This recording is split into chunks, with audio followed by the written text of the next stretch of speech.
Sidang Korban. Hari ini rumah aman kedatangan tamu istimewa ya. Tamu kita adalah Surya Utama. Oke, Surya Utama, betul sekali. Siapa yang kenal Surya Utama? Gak ada yang kenal.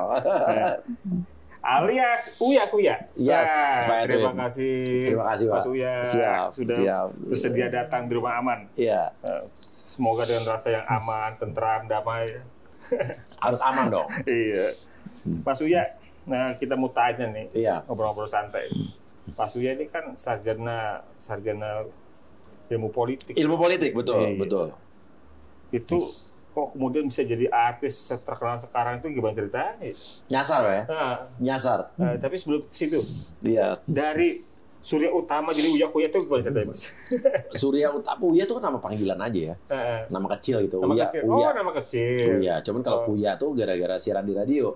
Karena namanya biar ada pengulangan, mungkin kayak Cecep Surecep gitu kali ya.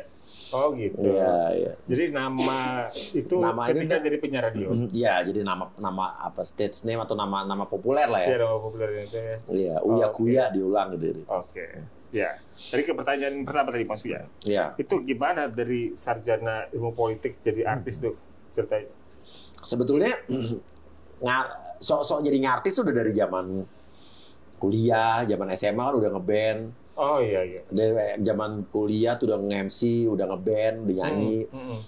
Nge-MC dulu setiap acara kampus manapun di Jakarta, MC pasti saya gitu. Udah siaran radio gitu. Jadi sambil kuliah pun udah jadi di kampus udah jadi entertainer kampus lah. Emang udah surplus confident ya? Iya, di kampus tuh ditanggap lah ada apa pasti saya MC gitu kan. Udah kayak gitu dulu. Gitu. Dan kebetulan kuliahnya di Fakultas Ilmu Politik. Dan nggak tahu ya, pas lulus juga dosen saya sempat bilang, kamu nanti jangan jadi politikus ya gitu kata. Kamu jadi apa? Jadi artis sinetron aja kayak jadi apa gitu. Mereka udah image saya ke situ gitu. Ternyata benar ucapan itu doa. Iya. Ternyata padahal dulu saya waktu di kuliah belum ada hubungan dengan TV gitu kan. Dosen itu untuk ngomong mereka pada kumpul. Iya, mereka mendukung. Tapi saya justru ngomong ke dosen saya akan buktikan apa benar saya nggak boleh ke politik ya. Justru saya malah jadi apa jangan-jangan nanti di masa tua saya nantinya saya bantah ngomong dosen saya. Oh gitu. Saya jadi penasaran nih, kenapa saya nggak boleh politik gitu kan? Terus? Iya, saya jadi penasaran, ada apa gitu kan? Padahal di zaman dulu tahun 98, saya aktivis juga, turun juga kalau demo-demo sampai DPR, saya ada di situ. Gitu. Tapi dari sejak jadi sarjana, itu pernah lamar kerja nggak? Pernah. Di mana? Ngapain? Saya pernah kerja di anak perusahaan Marubeni, perusahaan Jepang, pernah jadi konsultan, gitu. Pernah jadi kayak importir sayur dan buah-buahan. Oh gitu. Iya, pernah kerja kantoran, pernah. Iya. Itu berapa lama bertahan? Nggak lama. Dari situ saya nggak kerasan kerja di kantor. Dulu saya banyak intriknya dulu ya. Iya. Kalau dulu anak muda, fresh graduate baru lulus, tiba-tiba udah menonjol gitu kan.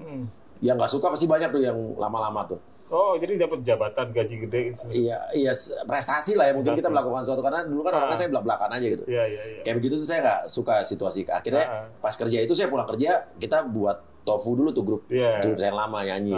Iya, grup nyanyi saya diterima jadi label rekaman, saya keluar dari kantor dan sampai sekarang saya nggak pernah kantor. Lagunya gimana ya? Sudah lupakan saja semua rasa cinta yang ada. Nah, itu hits pada zaman ya. Iya. Ada nggak sih kontribusinya ilmu politik itu dalam konteks keartisan? Oh, ada. Ada. Ada. Dalam konteks pekerjaan pun dulu kan saya udah dipolitikin di dalam kantor, dipolitikin orang kan. Iya. Ya kita harus tahu cara ngelawan politiknya gimana kan. Oh gitu. Di dalam dunia broadcast TV juga, kita juga dipolitikin. Sama sesama artis juga. Di dalam lingkungan TV-nya, sama industrinya juga mereka kan berpolitik. Iya. Ya secara nggak langsung kepake lah. Kepake. Oh gitu. Iya. Ini Mas Uya katanya Septembernya sudah 3,7 juta. Iya, 3,7 juta. Lagi sekarang saat ini kita bicara lagi dihack. Lagi dibajak, dihack sama hacker nggak tahu siapa nih. Tuh tanda-tanda makin jaga penting di negeri ini kan. Iya. Sebenarnya apa tujuan Mas Uya bikin TV Uya Kuya itu? Dulu sebetulnya awalnya saya bikin YouTube juga dipaksa sama karyawan saya. Karena dulu saya malas buat YouTube kan. Saya dulu terlalu asik di TV. Asik di TV. Anak saya buat YouTube, saya juga nggak buat. Iya. Nah, akhirnya dipaksa sama tim saya, karyawan saya, udahlah Mas, YouTube tuh penting suatu saat nanti. Masa sih, udah lu buat deh, bilang gitu. Saya buat juga pertama kali kan juga buatnya dulu saya datangin Deddy Kobuzer gitu kan. Terus habis itu saya yang jalan justru kayak prank-prank, hiburan, reality show. Saya pernah sempat lihat tuh yang waktu bakar sepatu itu loh. Nah, bakar sepatu berapa juta gitu kan. Nah, dulu YouTube saya isinya begitu, entertainment, prank, reality show, bener-bener buatnya gampang, duitnya lumayan gitu kan. Nggak kayak sekarang nih, hampir 8 bulan ini justru berkutat dengan podcast, obrolan serius, politik, sosial, budaya, ekonomi yang menurut saya jauh dari genre YouTube saya yang kemarin. Cuman pas akhir tahun kemarin saya sempat. Kalau dari sisi penghasilan? Jauh, mendingan dulu. Iya. Jadi cuman saya kenapa berbalik? Akhir tahun kemarin tuh saya sempat udah sejak pandemi mood saya di TV hilang. Saya kan habis kena COVID, saya mundur dari TV. Mundur dari TV tuh setahun lebih, benar-benar stop gitu kan. Dan akhir tahun kemarin sempat juga saya di YouTube kehilangan mood, kehilangan soul-nya gitu kan. Sempat berhenti. Saya ke Amerika 2 bulan. Pulang-pulang anak-anak tim saya, udah Mas buat YouTube. Udah, gue malas yang ribet-ribet lagi, malas mikir gitu kan. Udah buat aja nih Mas podcast yang di apartemen aja. Aduh, podcast kan Deddy Kobuzer doang udah yang ngetap, yang ngetop, yang keren gitu kan. Gua enggak lah, gua gitu. Gua udah coba aja. Dicoba. Ternyata responnya bagus. Nah, dicoba pertama kali dulu nggak yang serius, dulu zamannya Kalina sama Vicky ya? Oh, Kalina, Vicky cerai. Terus habis itu ada Dodi Sudrajat gitu kan. Yang ibaratnya masalahnya receh banget gitu kan. Tapi ya gitu, kalau saya kan orangnya kalau ada bintang tamu di depan saya gitu kan. Saya nggak mau iya aja gitu. Ada sesuatu yang pikiran saya omongin. Akhirnya kadang-kadang mereka berseteru, dua-duanya saya datangin gitu kan. Nah, tapi entertainment, jadi kayak debat tapi bukan politik gitu kan. Dua-duanya di situ gitu. Tapi nggak tahu tiba-tiba di bulan Maret ini udah mulai yang hal serius-serius gara-gara saya mengungkap kasus ijazah palsu dari seorang pengacara.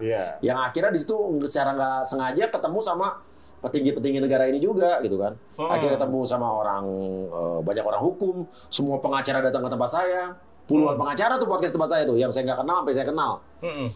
Jadi kayak Uya Lawyers Club dulu. Terus dulu ada menteri-menteri udah datang ke tempat kita gitu. Jadi seolah-olah kenapa jadi podcast kita dilirik sama banyak orang-orang penting juga gitu kan ya. Dan dari kita yang minta sampai kita diminta juga gitu kan. Mereka mau datang ke tempat saya gitu kan.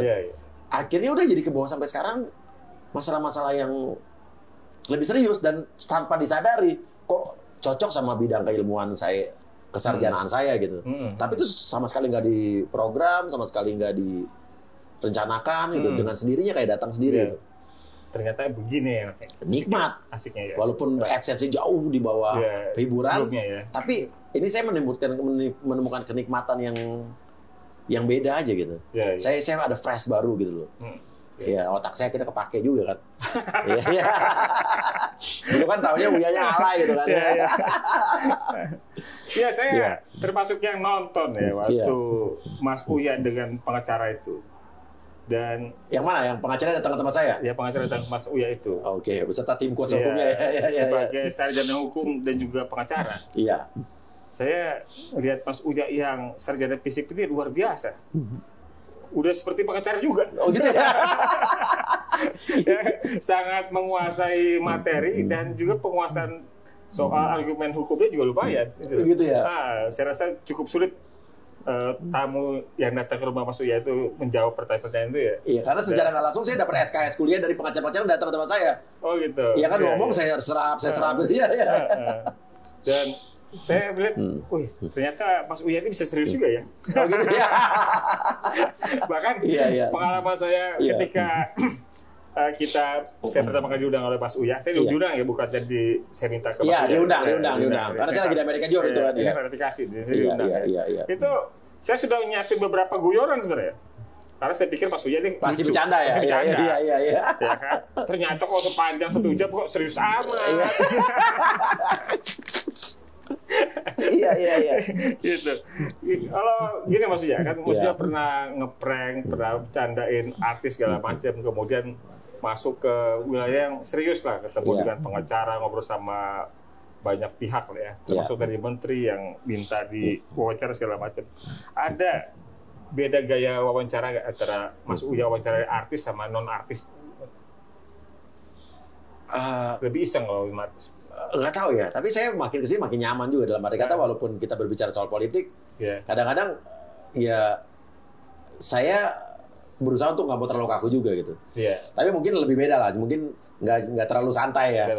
Ya, coba kalau sama artis kan kadang-kadang kita ngomongnya nggak usah mikir, ceplos-ceplos aja gitu.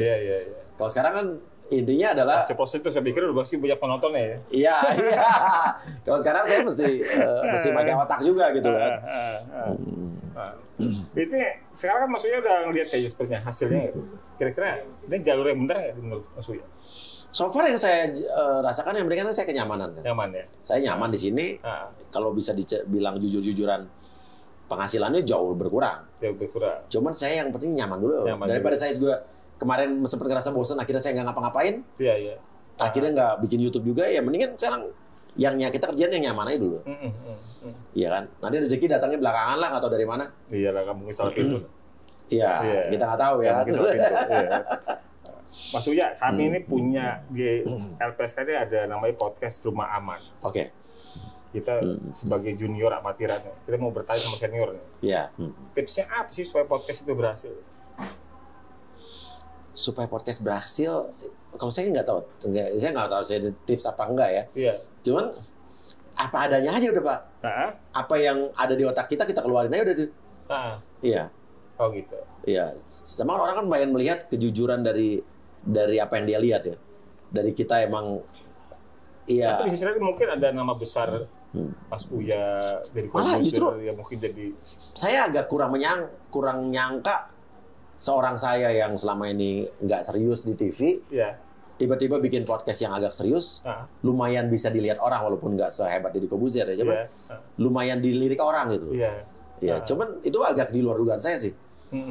Ya mungkin karena konsisten selama berapa bulan ini kan tiap hari saya mainnya di sini gitu. Jadi ya proses, yang namanya proses kan gini. Waktu awal muasal dulu tim saya ngajak bikin podcast walaupun temanya aja masih belum serius ya, masih entertainment, ngobrol podcast itu. Dulu saya agak enggak deh kali ya gitu ya. Tapi terbukti kalau kita konsisten, akhirnya jadi ya.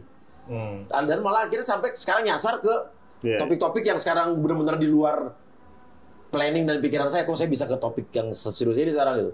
Benar-benar nggak ada perencanaan. Cuman karena konsisten tiap hari gitu. Jadi salah satu tipsnya konsisten dulu ya. Konsisten. Okay. Karena kan orang lama-lama kan biasa karena terbiasa ya. Dicekokin terus nonton, kita lama-lama terbiasa jadi kebiasaan dan jadi kayak makanan sehari-hari itu. Sama lah mungkin kita ke satu negara kita nggak suka makanan dia gitu kan. Tapi karena kita tiap hari terbiasa makan itu akhirnya jadi ya jadi kebiasaan aja gitu. Kebiasaan. Oke. Mas Uya, ini yang kedua saya diundang Mas Uya ya. Jadi sebelum ini kita ada diundang juga sama Mas Uya untuk membicarakan di Zoom hal-hal di Zoom pertama, dan yang kedua kita offline di kantor LPSK ini. Apa yang menarik buat Mas Uya dari soal isu perlindungan sosial korban yang masuk di podcast? Menarik karena saya selama ini kan kalau ngelihat film-film Hollywood gitu ya.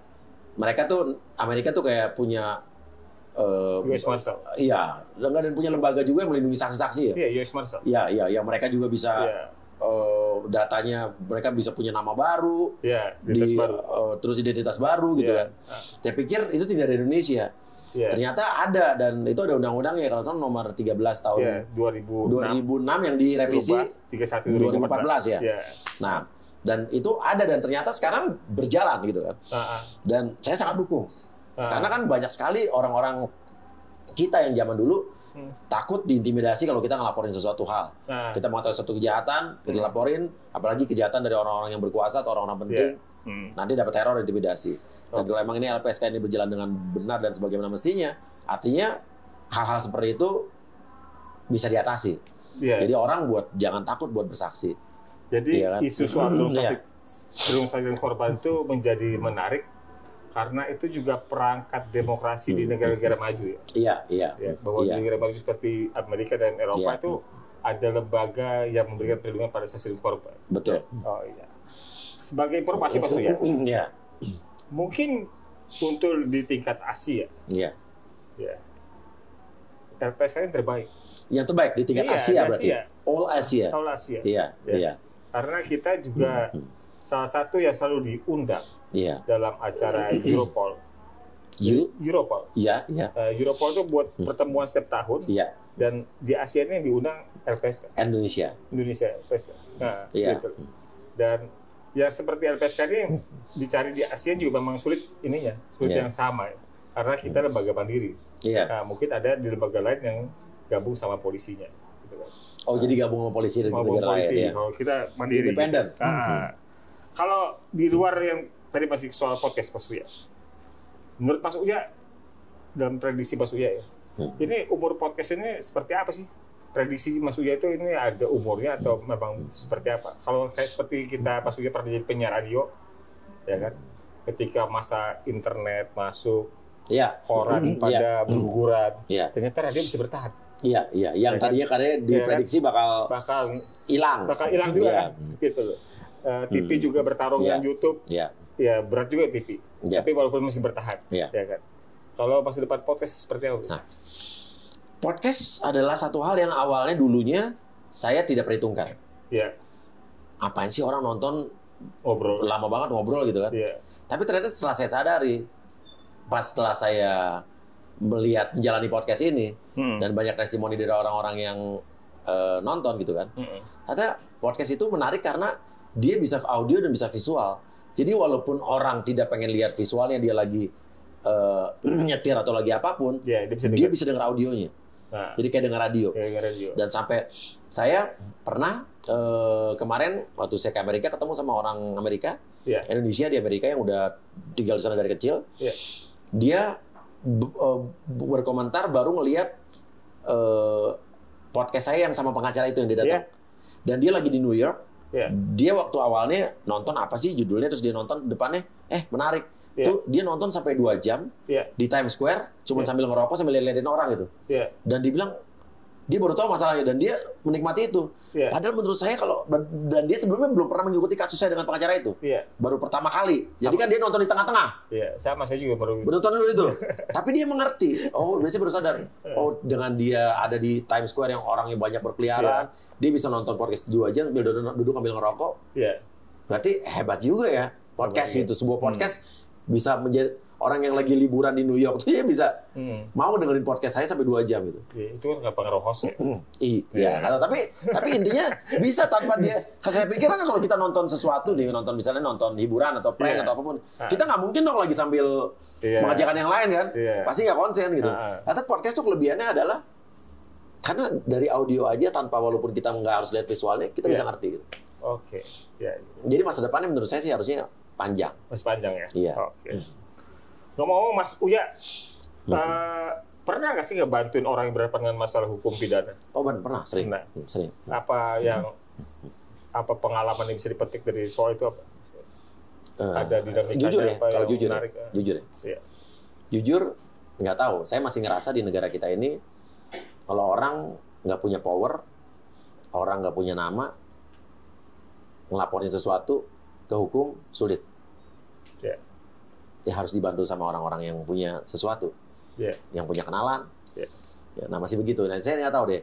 Jadi status sosial mempengaruhi status hukum, proses hukum. Setuju sekali. Jadi saya masih melihat hal itu terjadi di sini, di negara tercinta kita ini. Nggak tahu, itu mungkin harus dirubah. Jadi saya pengen bagaimana caranya negara kita ini, nggak penting siapapun status sosialnya, apapun status sosialnya, saat dia ingin melaporkan sesuatu dan tentang hukum, kayaknya harus sama mudahnya. Diberlakukan sama. Iya. Di hadapan hukum. Tidak sulit dan tidak takut untuk melapor. Iya. Jangan sampai ada tidak sulit dan tidak takut ya. Iya, dan jangan sampai ada kalau misalnya ada orang yang mengalami kerugian, prinsip bahwa jangan sampai hilang kambing jadi hilang sapi gitu. Itu tidak terjadi di negara kita gitu. Iya. Gimana caranya tuh? Iya. Ini ngomong saja. Jadi ada data Badan Pusat Statistik. Iya. BPS. Iya, BPS menyatakan bahwa korban yang melapor ke polisi itu kurang dari 25%. Iya. Gitu. Dari yang mengalami. Iya. Iya. Jadi korban yang melapor itu hanya kurang dari 25%. Iya. Gitu. Kalau 25% itu adalah 400.000, ya berarti 3/1000 kali 4. Iya, 1,6 juta. Ya, itulah korban tindak pidana. Iya. Kalau menurut Pak Surya, kenapa sih kok semiris itu ya sampai orang jadi korban tindak pidana aja nggak mau lapor? Takut ribet. Saya aja kalau kemarin tidak dikuatkan oleh orang-orang yang mensupport saya ditipu kemarin tuh nggak mau ngelaporin polisi. Ditipu? Iya, ditipu 100 juta aja. Tapi akhirnya saya laporin. Tapi alhamdulillah sampai sekarang kalau Jaya boleh kasih testimoni, sampai sekarang saya nggak ngeluarin duit sepeser pun sama polisi. Iya. Jadi saya merasa benar yang saya lakukan dan polisi benar gitu. Iya. Saya ya. Iya. Saya membuktikan itu gitu. Itu kesadaran sendiri atau karena dimotivasi orang lain untuk lapor? Dimotivasi akhirnya. Karena tadi bilang udahlah ribet nanti katanya. Tapi saya sadar emang ribet akhirnya. Saya mesti datang, di BAP-nya lama banget gitu kan. Tapi ya itu prosesnya harus jalan. Tapi saya akhirnya tidak menyesal itu karena terbukti kok naik sidik gitu segala macam. Dan saya nggak mengeluarkan duit sepeser pun. Tapi kan itu saya. Tapi kan cerita-cerita lain yang kita dengar kan banyak orang yang tidak mengalami hal yang sama seperti saya gitu. Iya. Tapi kalau saya boleh kasih testimoni jujur, saya jalannya lurus dan aman dan terjadi kok. Dikerjakan sama polisinya gitu. Iya. Nggak, dalam posisi Mas Uya ya sebagai public figure yang masih punya perasaan bahwa jadi masalah hukum itu ribet dan mengkhawatirkan aja, ya artinya di posisi-posisinya masih ada seperti itu. Iya. Bagaimana dalam posisi yang orang yang biasa-biasa saja. Iya. Itu tantangan kita ya. Betul.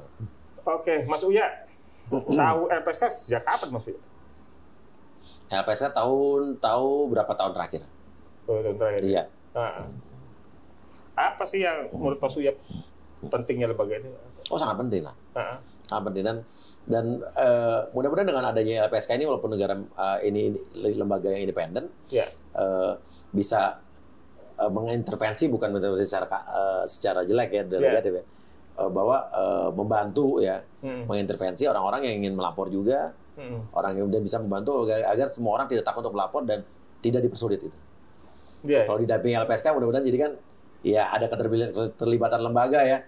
Ya jadi yang tadi Mas Uya sampaikan di awal, kalau tidak ada kenalan, tidak ada dukungan dari orang yang punya kekuasaan, tidak ada faktor pendongkrak, ada faktor penarik itu, jadi kadang-kadang tidak dianggap ya. Tapi LPSK ini mungkin dengan keberadaan LPSK, masalah-masalah dari masyarakat di bawah kemudian bisa dijadikan perhatian yang sama. Berani untuk melapor, berani untuk melapor itu menjadi penting ya. Oke. Maksudnya apa pesan dan kesan yang buat LPSK?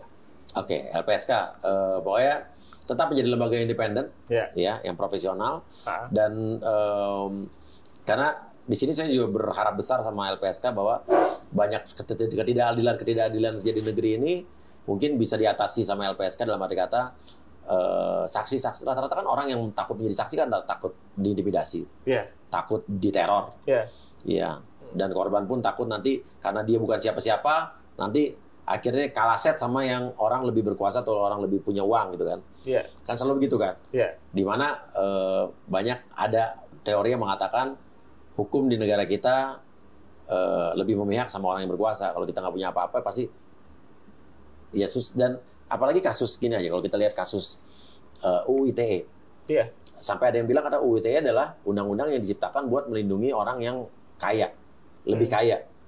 Karena pada kenyataannya hampir 99% yang menang UU ITE itu pasti yang lebih kaya. Yang nggak lebih berkuasa itu jarang yang menang. Ya, nah kenapa itu? Ya, apa itu juga perlu mungkin orang LPSK juga bisa melindungi orang-orang yang mungkin berkaitan dengan UU ITE juga. Ya karena kan banyak pasal karet di dalamnya nih. Betul. Iya. Kan? Iya. Itu contoh kasusnya tuh. Iya, betul. Iya, jadi kurang lebih gitulah. Iya. Ya, di Undang-Undang ITE itu memang seperti di pasaran dianggap sebagai pasal karet. Iya. Karena berbagai produk ITE itu kemudian yang tidak palsu juga kemudian dianggap masalah. Gitu. Iya. Kita nyebar, saya WA ke Mas Uya pribadi, ya kan? Tapi kemudian dianggap sebagai barang publik. Iya, iya. Tapi untung udah ada SKB baru dari 3 menteri nih. Yang bilang katanya WA udah nggak bisa lagi nih katanya. Baru mau dirasakan nih kan. Iya. Ya, Mas Uya, terima kasih sudah jadi tamu di Rumah Aman. Dan kita berharap podcast Mas Uya ini juga berkontribusi. Amin. Berkontribusi buat menumbuhkan keberanian siapapun Anda yang sedang berhadapan dengan masalah hukum, ada sebagai saksi, korban, pelapor, apapun ya, ahli maupun mau menjadi justice collaborator karena ada pelaku, ya. Semoga obrolan kami dengan Mas Uya, obrolan Mas Uya dengan LPSK ini menumbuhkan keberanian untuk kita merebut hak, ya. Karena ini hak kita sebagai warga negara. Hak atas keadilan, kebenaran itu hak, ya. Dan itu memang harus dimunculkan. Pertama adalah keberanian dulu. Diuji dulu apakah asumsi-asumsi kita, ketakutan kita itu benar atau tidak. Iya. Sebagaimana tadi Mas Uya khawatir lapor akan ribet, akan dipersulit, ternyata berjalan sebagaimana harapan. Iya, itu kan saya buktikan akhirnya kan. Buktikan. Ya. Jadi perlu kita uji, berhentilah untuk takut, ya, karena ketakutan itu lebih besar di kepala dibanding dari kita sendiri. Iya. Kenyataan. Oke, terima kasih Mas Uya. Terima kasih. Kawan-kawan sahabat saksi korban, sampai ketemu lagi di podcast kita selanjutnya. Bye. Bye.